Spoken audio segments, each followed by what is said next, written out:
Hello everyone and welcome to Ariyant. चलिए next question solve करते हैं। What do you mean by BT?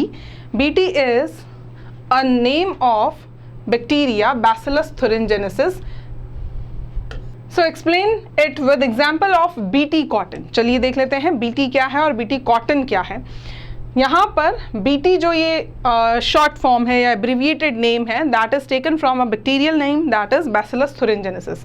BT crops are genetically engineered which do not require the use of pesticides और insecticides. ऐसी crops को BT crops बोला जाएगा जो genetically engineering के थ्रू जो है प्रोड्यूस की गई हैं, जिनको इंसेक्टिसाइड्स या पेस्टिसाइड्स की रिक्वायरमेंट नहीं होती है while growing in fields. It is because they are insect or pest resistant, because they are pest resistant or we can say insect resistant. BT is a kind of antitoxin produced by a bacteria called Bacillus thuringiensis। ये एक bacteria है जो एक toxin produce करता है जिस toxin को हम बोलते हैं BT toxin. The gene encoding this toxin is called cry gene. इसका जीन है cry gene. It is isolated from the bacterium and is transfer to the plants by genetic engineering. तो इससे क्या होगा, जो प्लांट्स हैं वो भी उस जीन की हेल्प से एंटीटॉक्सिन प्रोड्यूस कर पाएंगे जिससे कि वो इंसेक्ट्स और पेस्ट को किल कर पाएंगे जो इनमें डिजीज कॉज करते हैं। But BT toxin does not kill the bacillus, लेकिन वो खुद उस बैक्टीरिया को नहीं मारता है। क्यों? क्योंकि वो इनएक्टिव स्टेट में होता है जब तक वो बैक्टीरिया की बॉडी में है और क्रिस्टलाइन फॉर्म में होता है।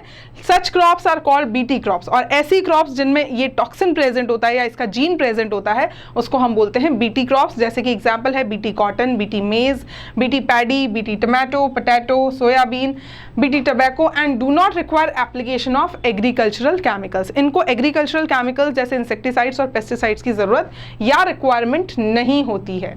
बीटी कॉटन ये एक जेनेटिकली इंजीनियर्ड फॉर्म है नेचुरल कॉटन का। Soil bacterium bacillus thuringiensis gene जो है उसको आर्टिफिशियली हम इंसर्ट करते हैं इस प्लांट में, बीटी कॉटन प्लांट में। BT name is given because of the name of this bacterium that is bacillus thuringiensis। BT cotton plant जो है वो ये टॉक्सिन प्रोडक्शन करना स्टार्ट कर देता है by the presence of क्राइजीन। It codes cry protein. और क्राइजीन जो है वो कौन सा प्रोटीन बनाता है? क्राई प्रोटीन, जो कि इंसेक्ट्स और पेस्ट को किल कर देता है जो उन पे इन प्लांट्स पे लगने वाले कीड़े हैं। Example cotton bollworm. BT brinjal की अगर बात करें तो ये भी जेनेटिकली इंजीनियर्ड क्रॉप है जो कि रेजिस्टेंट है फॉर इंसेक्ट और pest, hence it does not require use of insecticides. Toxin producing gene of BT और Bacillus thuringiensis have been genetically inserted into the brinjal plant. तो इसकी प्रेजेंस की वजह से क्राइजीन जो है वो स्टार्ट करता है प्रोडक्शन किसका? टॉक्सिन का।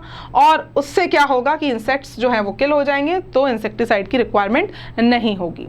आई होप आपको ये आंसर समझ में आया होगा। Thank you.